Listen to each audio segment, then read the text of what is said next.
You know a generation is in trouble when you have to play Eenie, Minnie, Miney, Mo to see who give you a STD. Listen, keep your underwear on. Take a listen and then let's talk. So a lot of people are asking for a story time on who's responsible for my diagnoses. If you don't know, I am 22 years old. I was diagnosed with HIV in August of 2023 at 21 years old. I'm gonna get into it with y'all.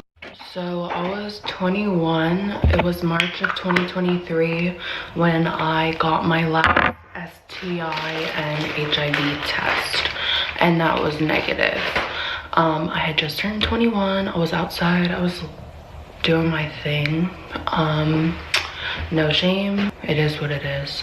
But anyways, there's 3 people that I needed to tell from March to my diagnosis in August, and I'm gonna get into each of the people.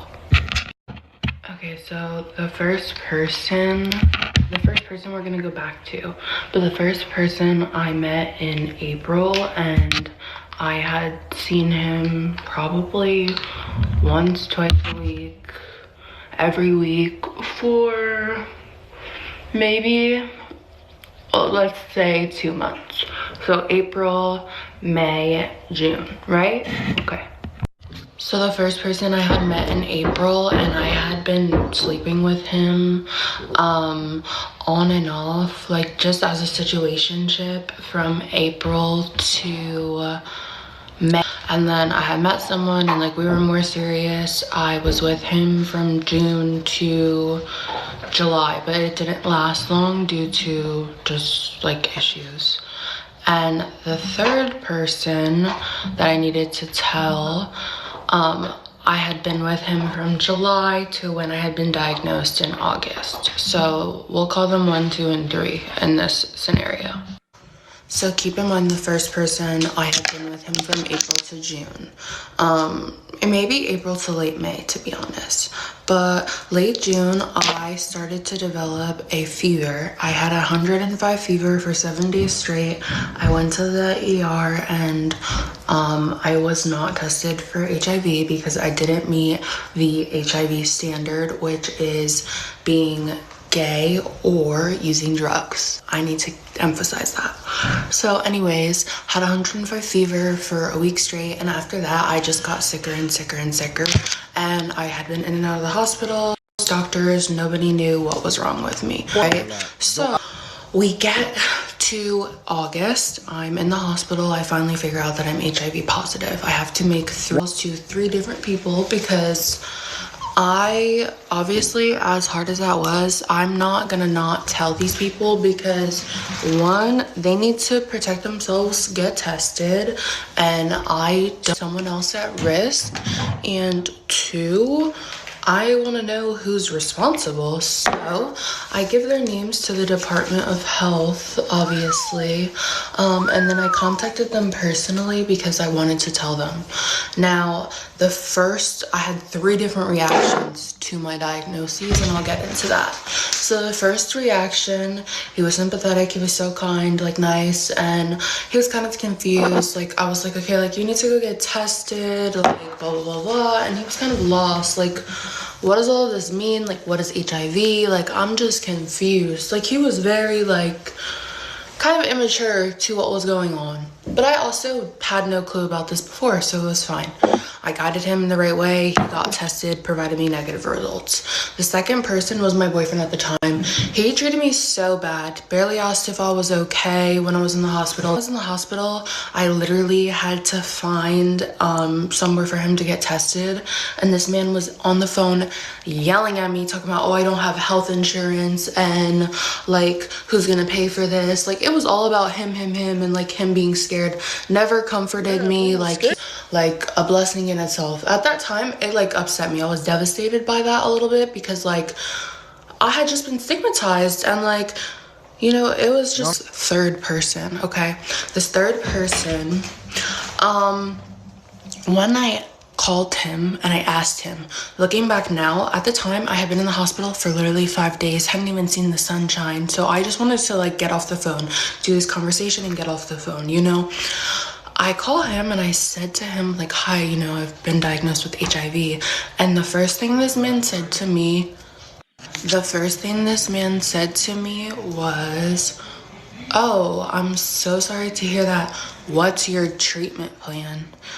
In that moment, like we talked for a little bit after that. Like he was like, oh, I'm here for you, blah, blah, blah, like XYZ. But he asked me what my treatment plan was. Why would you ask me what my treatment plan was unless you already had an understanding of HIV, right?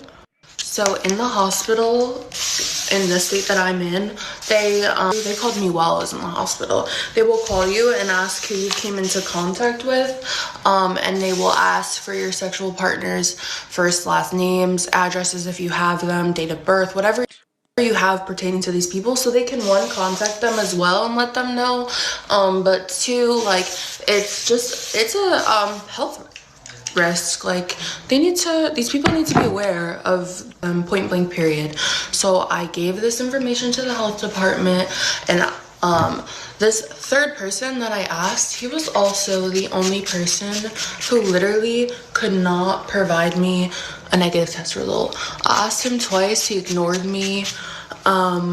He randomly disappeared in July. I started getting sick in June, and in July he randomly disappeared and moved to Texas. Like he called me and was like, come see me, like I'm leaving in 2 days, like, and I was like, no, I'm good, like kind of get off that. Like I just didn't want any parts in him at that point.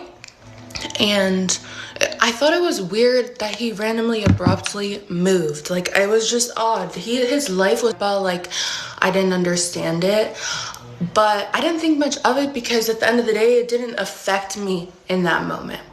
Later I realized, now that he's in a different state and the laws are so different, there was nothing I could do. I called lawyers, I talked to doctors, I asked so many people, like, is there anything more that I can do? And nobody could really help me. So that was really it as far as who's responsible. I don't necessarily know that he was responsible. My gut says that he was responsible, but I just, like, was kind of at odds with that. And I ultimately chose peace for my own sake. That's my story. Many young women need to see this video. These 3 sexual partners that she's speaking about, 2 months for one, a month and a half for one person. This should not be. Young ladies, close your legs. You barely know this man and you're sleeping with him unprotected. There are many protection out there. You have condoms that you can use. Although I would agree with abstinence before marriage. Look at her, a beautiful young lady. Any guy would be attracted to her. Now, this is her story, unfortunately. You know, I have Muslim friends, and a lot of those women or young girls, many of them are in their 20s that I know that have not been married and they are virgins. They're waiting until marriage. We need to teach our women that, yes, they have birth controls and all the other controls out there and all the different types of contraceptive. But these contraceptives do not protect you from any STD. It does not protect you from any STD. It protects you from pregnancy. That's all. We as parents need to sit our kids down and talk to them about STDs, about having sexual relations with guys unprotected, about instead let them abstain. Abstinence, nothing is wrong with that. And this is why the Bible could never be wrong. Okay, I want to hear what you have to say on this topic. Comment below. I'm waiting to read your comments. See you in the next video.